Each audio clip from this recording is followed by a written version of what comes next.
bienvenue à tous dans cet nouvel épisode de Cinématé.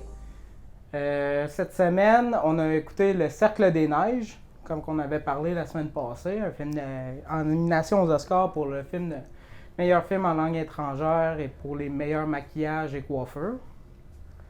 Mais juste avant, on va revenir un peu sur les derniers épisodes. On a eu des commentaires pour le premier épisode qu'on a vu. Oui, on avait Joanie qui nous avait parlé de ses impressions pour les Oscars. Pour les Oscars, oui. Oui. Dans le fond, Joanie nous a parlé un peu de Poor Things, que selon elle, ça va être un film qui va beaucoup plus surprendre aux Oscars, qui a fait un petit peu un écho avec Everything Everywhere All At Once, là, qui est un peu sorti de la zone. Ouais. De la zone de confort qu'on a d'habitude. L'année dernière, oui. Ouais. Mais sinon, elle a apporté un point que je voulais apporter dans les 2 derniers épisodes, mais que ça m'a complètement sorti de la tête à chaque fois. Puis à chaque fois, avant de tourner, je suis comme, faut qu'on parle de ça. Puis une fois qu'on a fini de filmer, ça part dans tous les sens, puis on vient qu'on oublie. Ça vient qu'on oublie, puis c'est tout le temps en montage, je fais comme, ah ouais, c'est vrai, j'ai oublié de parler de ça. La semaine prochaine, on en parle. Bon. Fait que Le Cercle des Neiges, non, là, on en parle. La réalisatrice de Barbie, Greta Gerwig, désolé pour mon anglais, je m'efforce de me souvenir de comment prononcer son nom, mais une fois, je suis assis avec des amis au bar, on parlait de cinéma, puis là, je parlais d'elle, puis là, ils disaient comme, je sais pas de qui tu parles, puis j'étais comme, ouais, puis elle est mariée avec Noah Baumbach, ils sont comme, c'est qui Noah Baumbach? C'est son mari, mais c'est ce couple-là de réalisateurs, je ne suis pas capable de prononcer leur nom de famille. Bref, la réalisatrice de Barbie n'a pas été nominée cette année pour la réalisation de Barbie. Ouais. Qui est quand même assez frustrant, en fait, parce que Barbie, c'est un film qui a été assez extraordinaire, puis que quand tu vois la liste de meilleurs réalisateurs, elle est pas mal courte, puis ça a juste été snobé. Mais, tu sais, comme c'est... Tu sais, que quand tu réalises un film, dans le fond, ta job prioritaire, c'est d'avoir ta vision de qu'est-ce que tu veux voir. Puis c'est de trouver les bonnes personnes pour les assembler ce que tu veux voir. Là. Puis de prendre des décisions surtout. Puis Barbie, je pense pas que ça a été un film qui a eu des mauvaises décisions de... Non, je pense pas. Ben, c'est sûr qu'on n'est pas dans la tête de la réalisatrice. Ouais. On pense que c'était la vision qu'elle voulait donner. Puis, puis je pense, même si c'est pas un film qui me rejoignait plus personnel, c'est vraiment un film plus pour les filles puis pour les qui était ciblé, je vais dire, plus dans ce genre-là. J'enlève rien aux gars qui aiment les Barbies ou c'est pas le non, but. c'est pas ça la discussion, c'est vraiment une question de public cible. C'est ça. Puis le fait justement, comme on en avait parlé, qu'elle réalise le plus possible les actions comme on les ferait quand on jouait avec les Barbies ou les G.I. Joe ou les, comme on disait, sauter de... Ouais, on descend. C'est ça, elle descend pas des escaliers, là, elle saute en bas, puis quand ils vont dans les voitures, ils sautent directement dans la voiture, puis ou la piscine, comme tu parlais, c'est des trucs que c'est comme ça quand on jouait avec. Je pense que c'était vraiment ça qu'elle voulait démontrer. Je pense que c'était réussi. Là. Fait que, oui, c'est sûr que c'est dommage qu'elle soit pas au moins nominée. Hein. Ouais, exact. C'est quand même. Puis elle, c'est une réalisatrice de talent. Là, c'est son 3e film. Puis tous ses films, c'est des films qui ont été nominés aux Oscars là, à chaque année. Mais pas elle. Elle a été nominée pour Lady Bird, me semble. Mais Lady Bird, on remonte à 7 ans. Là, fait que ça fait un méchant bout. Il y a Les 4 filles du Dr. March, je me rappelle même pas si elle a été nominée. Mais il me semble que oui. Mais je suis pas sûr. Faudrait aller revérifier. Encore une fois, ça remonte à 4 ans. Fait que des fois, la mémoire, elle débarque. Là. Puis c'est sûr que c'est difficile de se mémoriser de 96 ans d'Oscar. Là. Fait que... À peine. À peine, tu sais. Mais bref, c'est un peu une déception qu'elle soit pas nominée. Puis aussi le fait que Margot Robbie non plus n'a pas été nominée. Margot Robbie, qui est une actrice talentueuse, qui a tous les talents. Ouais. Puis qu'elle a eu un début de carrière comme qu'elle a réussi à se détacher parce qu'elle s'est fait traîner dans des rôles qu'elle aimait moyennement. Ouais. Quand je repense au Loup de Wall Street, qu'elle a demandé à ses grands-parents, auxquels elle est super proche, de jamais regarder le film parce qu'elle a une scène de nudité. Puis avec les années, elle a réussi à avoir elle a réussi à avoir plus de place puis, dans l'industrie. Puis maintenant, elle est rendue beaucoup plus productrice, je veux dire, excusez. Ouais. Elle est rendue plus dans la production. C'est elle qui a produit Barbie, justement. Donc, si Barbie gagne meilleur film, ben Margot Robbie pourrait gagner son premier Oscar. Ouais. Mais elle a réussi à créer un personnage profond, vraiment, comme qui n'est pas censé avoir d'émotions, mais qui au final commence à développer les émotions puis tout. Qui fait que je crois que la nomination aurait été bien, t'sais. Surtout que Ryan Gosling a été nominé. Ouais. Qui est comme l'antagoniste, là, puis comme mettons avec le message du film qui est très féministe, c'est que t'as pas nominé l'actrice principale, mais que t'as nominé le gars principal. C'est un peu... Ouais. C'est un peu comme genre, on n'a pas trop compris le film. J'aurais voulu être un petit oiseau dans la salle de juge puis décider de voir c'était quoi, pourquoi ils ont... C'était quoi la décision derrière, là, mais... C'est l'Académie. Ils ont des préférences, qu'on va pouvoir embarquer bientôt avec le Cercle des Neiges, justement. Allons-y pour le Cercle des Neiges. Moi, je l'ai écouté en fin de semaine. C'est un film Netflix qui est d'origine espagnole et américaine. Dans le fond, ça raconte une histoire vraie d'une équipe de rugby du Uruguay qui s'écrase dans les Andes. Dans les Andes, ouais. Il faisait le voyage j'ai oublié le nom, d'Uruguay jusqu'à Santiago. Ouais, en Argentine. En Argentine. Puis, c'est ça. Normalement, c'est ce que j'ai lu aussi par après, puis parce que j'ai écouté le film. Puis, on pourra reparler de ça aussi dans les prochaines émissions qui s'en viennent aussi. Que ça a été un remake. En fait, c'est basé sur le livre qui a été écrit, puis il y a déjà eu un film qui avait été fait là-dessus. Puis, qui vient d'un autre livre. C'est pas vraiment un remake du film, parce que le premier film était l'histoire du livre, donc c'est quand même une nouvelle histoire du livre, fait par des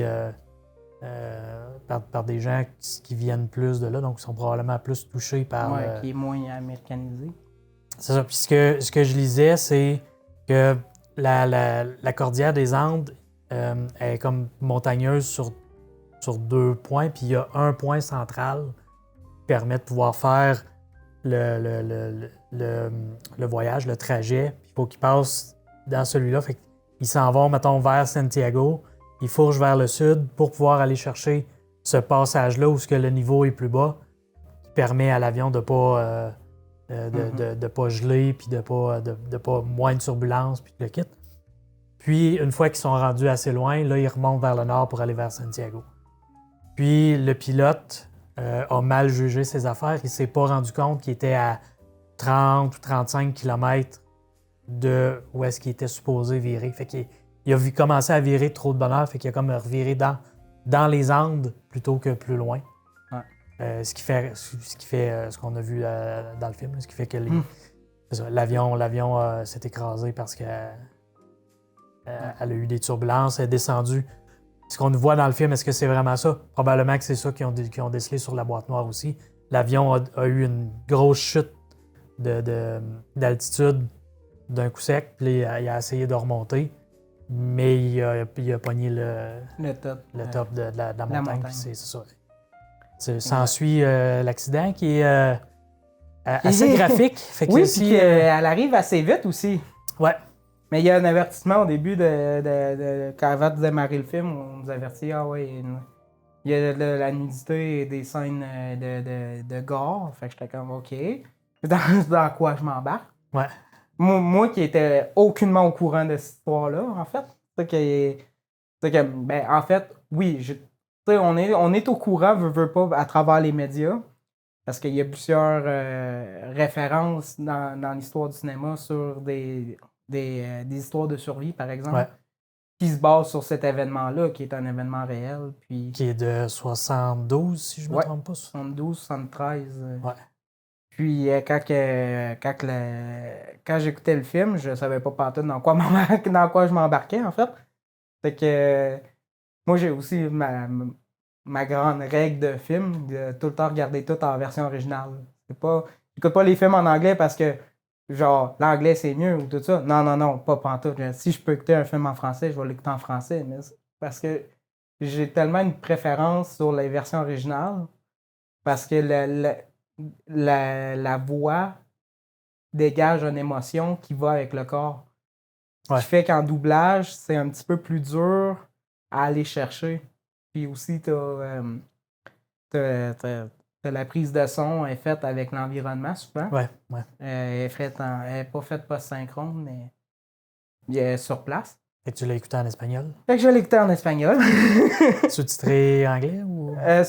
Non, sous-titré français. Parce que, j'ai pas besoin de le mettre en anglais, parce que sinon, il faut que je refasse un autre travail.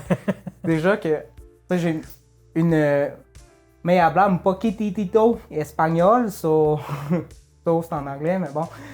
Bref, fait que là, j'ai écouté le film, puis j'ai embarqué dedans, puis il y avait quelques mots qui revenaient, que j'étais comme, ah ouais, ça, je sais qu'est-ce que ça veut dire. Mais après ça, il disait plein d'autres mots, d'autres phrases, j'étais comme, non, il faut que je continue à aller. Puis non, en fait, le film, c'est ça, ça arrive quand même assez rapidement, l'accident. Ça arrive comme dans les... Ouais, les 30 premières minutes, je pense, même, facile, ouais. Facile, les 15. Je pense qu'après comme 10 minutes, on est dans l'avion, puis l'écrasement arrive comme 5 minutes après. Quelque chose comme ça, ouais. Je sais que c'est quand même assez rapide. C'est assez rapide, puis... là, c'est ça, le film commence, puis quand il y a l'écrasement d'avion... on y va vraiment dans un super réalisme, dans un détail d'événements. C'est comme quand les bancs décident de lâcher par pression, que ça écrase la plupart des passagers. Ben, c'est ça, pour donner une idée, ceux qui ne l'ont pas vu. Et si vous êtes sensible à ces choses-là, sauter le bout de l'accident. Je vais mettre un timecode. Mais pour mettre en contexte, exemple, il y a une dizaine de sièges peut-être qui sont un à la suite de l'autre, évidemment. Mais avec la façon que ça fait, c'est que les sièges se détachent et viennent s'écraser un sur l'autre. Toutes les personnes qui sont... L'avion est plein. Fait que tout le monde qui est dans ces sièges-là se font écraser. Ouais. Ça, c'est une partie de l'avion, parce qu'il y a une autre partie de l'avion que la queue elle s'est détachée, que les passagers se sont juste comme... Ils ont juste parti au vol en plus. C'est ça. C'est 9 personnes, parce qu'il était 40 passagers, puis 5 membres d'équipage. Il y en a 9 qui sont décédés sur le coup, donc, principalement avec la queue qui s'est détachée, dont 6 passagers puis 3 personnels. Mm-hmm. Puis il y en a qui sont morts pas longtemps après aussi. Dans les 24 premières heures. C'est ça, avec le froid. Puis, à traverser la première nuit qui semblait atroce. C'est ça, personne n'avait un manteau. J'étais quand même surpris. Ben, c'est sûr que c'est en haute altitude, fait qu'il fait plus froid, mais ce qui m'a surpris, c'est autant le froid pouvait être présent en octobre, quand c'est arrivé, parce que ils sont restés là pendant 2 mois et demi. 3 mois. Presque 3 mois, c'est ça. Ouais, ils sont revenus le 22, je pense. Ouais, c'est ça, c'est le 22 décembre, ouais. Puis, mais le dégel commence mi-décembre. Ouais. Fait que, ils ont marché pendant 10 jours, puis le dégel venait de commencer. Fait que, début décembre, là, le dégel était sur le point de commencer. Fait que, ça m'a quand même surpris niveau température, comment ça pouvait être aussi froid tôt. Ouais, mais aussi l'affaire qu'il faut penser, c'est que c'est le pôle sud. Au pôle sud, durant l'été, c'est là qu'il fait le plus froid. Puis durant l'hiver, c'est là qu'il fait le plus chaud. Parce que l'inclinaison de la planète, il y a ça qui rentre en jeu aussi. Mais c'est ça, c'est comme au début, j'étais comme au mois d'octobre, il fait comme. Là, il dit qu'il fait froid, tout. Puis j'étais comme, ben. Tu sais, au début, j'avais fait comme, oh, puis après, à un moment donné, j'ai décroché de. Ah, ouais, tu sais, c'est pas la même. Ils sont au sud américain, en fait, des Amériques. En Amérique du Sud, ouais. L'hiver n'est pas la même que nous autres. C'est ça que j'ai accroché. Puis là. Mais après ça, c'est comme toute l'idée de vouloir survivre à travers la neige avec des gens qui ne sont pas habitués à voir la neige non plus. C'est pas. Ouais. Quand ils sont partis, il y avait zéro neige. Même quand ils sont arrivés en bordure de Santiago, il y avait pas de neige. Ben, je dis Santiago, mais il était au Chili. Là. Oui. Oui, parce que dans le fond, l'autre bord des Alpes, il y a le Chili. Il était le Chili, fait qu'ils sont arrivés vraiment sur le bord du Chili. Ouais. Il n'y avait pas de neige non plus. Là. Non, ça fondait. De ne pas avoir l'habitude dans ça. Il y a ça qui rentre en cause. Mais après ça, c'est de voir des gens qui sont pas habitués. Là, moi, pendant un bout, j'étais comme, ah, mais la neige, je me disais, ah ouais, mais ils peuvent survivre assez longtemps avec du froid, avec la neige, seulement en se faisant un igloo, dans le fond. T'sais. Comme ça ça va pouvoir les aider. Mais après ça, j'ai fait comme oui, mais là-bas, ils n'ont pas les mêmes techniques avec la neige que nous autres. Ils sont moins habitués. Nous, c'est ça. Nous, on a appris beaucoup des Autochtones en arrivant ici au Canada, qui fait que on a appris comment genre s'isoler ou dealer avec la neige et les températures extrêmes. Puis, c'est ça. Nous, ça fait 400 ans qu'on fait ça. Eux, s'ils n'ont pas de neige... Eux, ça arrive du jour au lendemain. Ils sont comme « Oh! » Puis bref, là, il y a la question de qu'est-ce que tu fais pour survivre quand tu n'as plus de nourriture aussi qui arrive là-dedans. C'est ça, parce qu'ils ont fait une semaine, je pense, avec la nourriture qu'il y avait. Ouais. Ou peut-être un petit peu plus. Puis là, c'est ça, tu fais quoi? Fait que t'as beau rationner, mais quand il n'y en a plus, il n'y en a plus. Hein? Exact. Puis là, ils peuvent pas aller en chercher, ils peuvent pas aller à l'épicerie. Dans les Andes, t'es pas en pleine forêt où est-ce que t'as des mammifères. Même si t'aurais voulu chasser, comment t'aurais chassé avec... C'est un avion, là. Il n'y a pas d'arc ou de... Exact, à part... Il y aurait peut-être plus moyen de faire de quoi, mais encore là, ça aurait été... Fait que, il restait quoi à manger? Des humains. Ouais.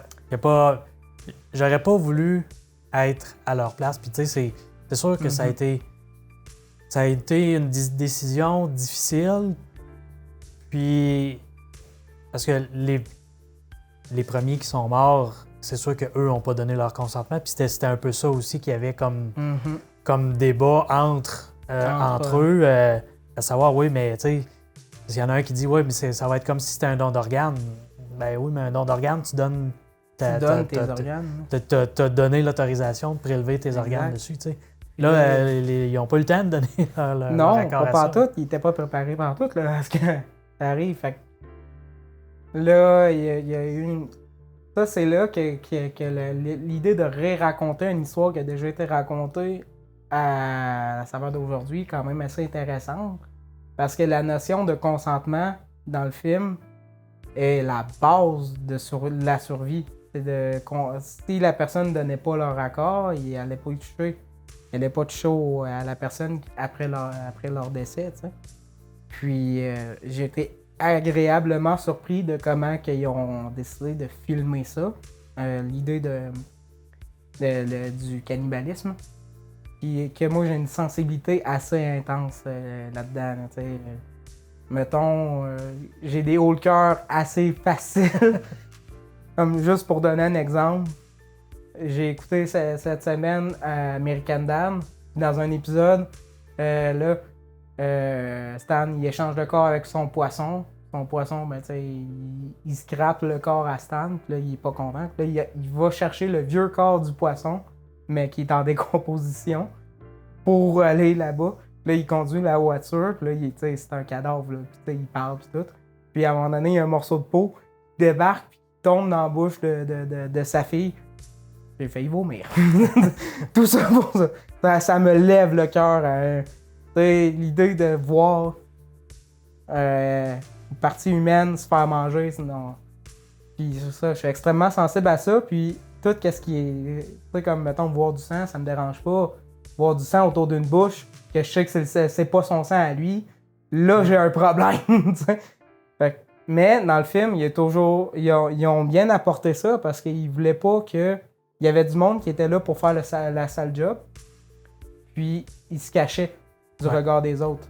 Puis même quand la caméra voulait le montrer, on voyait pas tant que ça. Il y a une fois où est-ce que, tu sais, à un moment donné, ils sont dans l'avion. Puis, by the way, spoiler, hein, si vous connaissez votre histoire, comme on aime bien dire, si vous connaissez votre histoire, il n'y a pas de spoiler, mais... ou si vous avez vu Alive, qui est le premier film où les survivants en français. Ouais. Et vous connaissez l'histoire. C'est un peu comme si on faisait un spoil de Titanic. On sait tous que le bateau a coulé à la fin. Là, ouais, exact. Puis, ou de Oppenheimer, ou dire qu'ils ont fait la bombe atomique. Ouais, c'est ça, ouais. Mais c'est ça, dans le film, il y a une avalanche qui les enterre, qui enlève une autre vague de passagers. 5 personnes décèdent. La première, parce qu'il y a eu 2 avalanches coup sur coup. La première, je pense que je suis pas sûr si la première a emporté des gens, mais la deuxième qui est arrivée comme... Ouais, la première qu'on voit quand ils commencent à monter la côte, là. Ben elle, tu sais, c'est pour ça qu'on l'a vu au loin, parce qu'elle était vraiment loin, il n'y avait pas de problème. Ouais. Mais quand il y a eu les avalanches sur l'avion, il y en a eu 2 coup sur coup. Ouais. Il y a eu il y a eu un premier coup et un deuxième coup qui venait renterrer par-dessus. Là. C'est ça. Le premier coup a rempli l'avion, ou pas mal, puis le deuxième a comme vraiment foulé. Puis là, c'est là que... Excusez, c'est là qu'il y en a plusieurs qui ont... 5 ou 6, je pense. Ouais, exact. Fait que là, il était enseveli de neige, que c'était rendu à un point où est-ce que fallait qu'ils continuent à manger.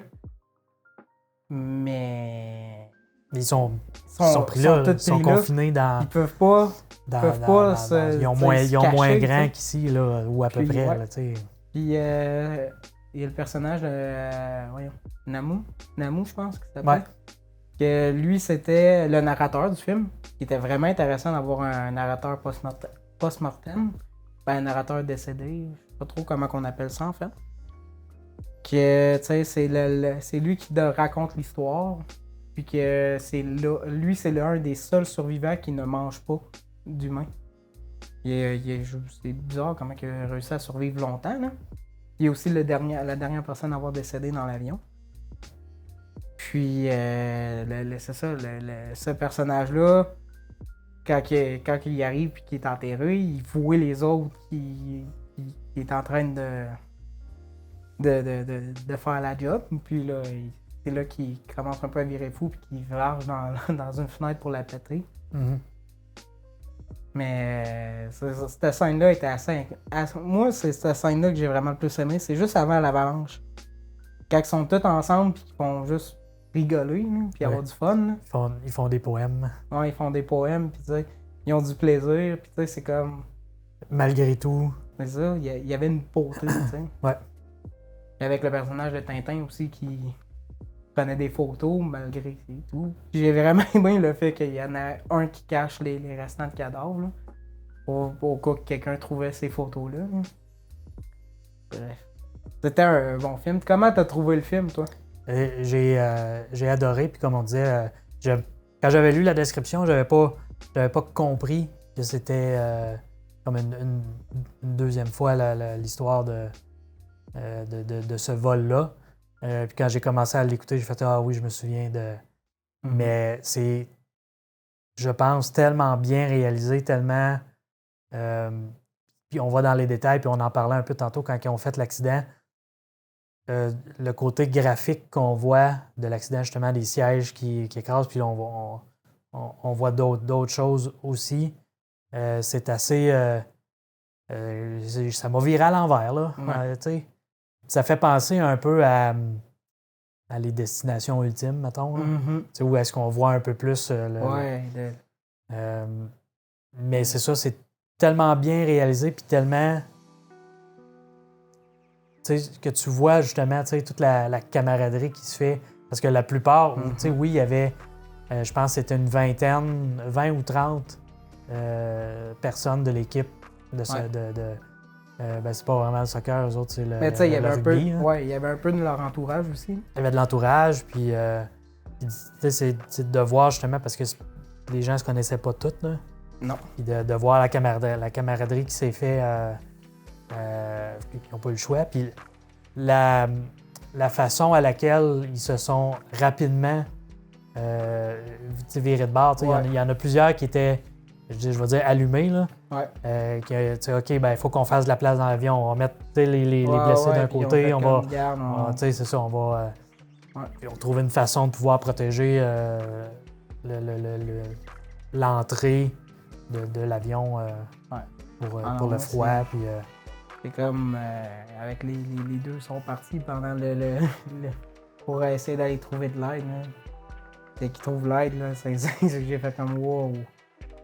C'est venu me pogner. Non, c'est ça. J'étais ému. Là, non, vraiment, c'est ça. Moi aussi. Puis, fun fact, dans l'un des docteurs qu'on voit à la fin, il y en a un qui est un peu plus vieux. Là. C'est un monsieur plus vieux, là, je sais pas. Moi, j'ai pas porté attention, mais... ben ça, je l'ai appris plus tard, là, en fait, avec des recherches après. C'est l'un des survivants. OK. C'est celui qui est allé chercher de l'aide. Bref, c'est l'un des survivants, que le nom, il va être écrit direct là. Puis, c'est ça, il jouait l'un des docteurs qui venait leur porter secours. C'est bien ça qu'il ait... Ouais. Il y a aussi accepté aussi. Ben oui, bien sûr, parce que Le Cercle des Neiges, c'est un roman qui a été que lui a aidé à la création du roman aussi. Avec l'auteur, il s'est assis avec, puis ils ont discuté. Bref, c'était tout pour Le Cercle des Neiges. Pour revenir aussi aux Oscars, quand je disais qu'il y avait des petites préférences, je sais pas si tu as remarqué, mais jusqu'à date, là, de tout ce qu'on parle des Oscars, lequel est le film le plus original? Il n'est pas un remake, un biopic ou une propriété intellectuelle déjà existante. Dans ce qu'on a parlé à date, puis dans ce que j'essaie de me souvenir qui a été nominé, il n'y a pas tant que ça. Il n'y en a pas. Et c'est ça qui est un peu... qui est de même avec l'Académie, c'est qu'il adore les biopics. Puis ça, à chaque année, je me fais un pool aux Oscars. Et à chaque année, je perds. parce que genre, c'était comme meilleur acteur. Puis c'est comme genre, c'est même pas un biopic, c'est un biopic, là. C'est tout le temps le biopic qui gagne. Puis je suis comme, merde! Puis, sauf que l'année passée, ils m'ont étonnamment surpris avec Everything Everywhere qui a défoncé les Oscars partout, là, dans toutes les catégories quasiment. Puis j'étais comme, wow! Puis ça, c'est un film qui est complètement original et tout. Mais c'est ça, cette année... C'est peut-être pour ça que Joanie a choisi autre chose. Puis qu'il a dit que c'est ouais, mais Poor Things, ça vient d'une propriété intellectuelle. C'est une adaptation. Ah. Bon, fait que maintenant, il reste seulement que la question du jour pour l'émission. Question du jour, on se demandait, on voulait tenter le terrain pour les prochains épisodes. On va parler des remakes, en fait, des adaptations, réadaptations et ainsi de suite de propriétés qui existent déjà. Ma question est la suivante. Quelle est la propriété intellectuelle qui a été le mieux refait ou tout simplement la meilleure? Que ça peut être une adaptation d'un comic, d'un jeu, d'un film, ou d'un film qui a déjà existé ou d'un film qui a déjà existé mais qu'il y a eu un autre film avant, mais qu'il y avait un autre film avant, genre Gatsby ou A Star is Born. Là. Ça, c'est des films qu'il y a eu 4 remakes. Là. Bref. Quelle est votre adaptation préférée? Toi, Steve, c'est laquelle? Il faudrait que je réfléchisse parce qu'il pourrait avoir plusieurs choix. Un que je me souviens, que je vais... Tu sais, ça va faire peut-être plus que 30 ans de ça, là, qui m'a marqué. J'avais lu, étant jeune adulte, là, tu sais... adolescent, mettons. Ouais. J'avais lu Amityville. Ouais. Puis j'ai écouté le film après. Le film des années 70? Ou, oui, le 78, je pense. 78. Pas celui avec Ryan Reynolds. Non, c'est ça. Pas celui qui est sorti là, dans les... C'est weird de penser que Ryan Reynolds faisait des films d'horreur avant. Mais ouais. Mais c'est ça, c'en est un qui m'avait vraiment marqué. Malgré le fait que j'avais pas tout ce qui s'était passé dans le livre, le fait de voir visuellement certains passages qui étaient décrits dans le livre, je fais « OK, c'est hot ». Parce que ce qu'ils ont montré dans le film... ils n'ont pas tout mis, mais ce qu'ils montraient était fidèle, je trouvais en tout cas. Fidèle à ce que... Pas nécessairement à ce que j'avais imaginé dans le livre, mais à ce qui se passait. Puis là, c'est comme, OK, c'est cool de voir des images sur ce que j'ai lu, que je m'étais imaginé qui était un peu différent de ce que j'avais imaginé, ou des fois peut-être pire. Ouais. Fait que, mais ça, c'en est un qui m'avait vraiment marqué. Moi, l'adaptation que j'aime le plus, c'est la série The Last of Us, qui est adaptée d'un jeu vidéo. Qui est tout récent. Ouais. Ouais, mais qui est le meilleur jeu vidéo jamais fait. Qui est la meilleure série jamais faite. Fait que là, t'es comme, wow, c'est comme... Ah ouais, aussi, ils ont sorti une BD. Sais-tu quoi? C'est la meilleure BD jamais créée. OK, c'est pas vrai, il y a Watchmen avant, là, mais... j'ai quand même un peu de respect pour l'univers de la bande dessinée, là, quand même. Watchmen, top. Ouais. Puis non, mais pour vrai, Last of Us, je l'ai même tatoué sur le bras. Ça, c'est le tatou que Ellie apporte dans le deuxième jeu. C'est vraiment très cool. Mais c'est ça, je suis en train de toutes les refaire pour pouvoir faire cette émission. Il va falloir que je réécoute la série parce que encore du cannibalisme nous attend. Fait que merci beaucoup. À la semaine prochaine. Bye.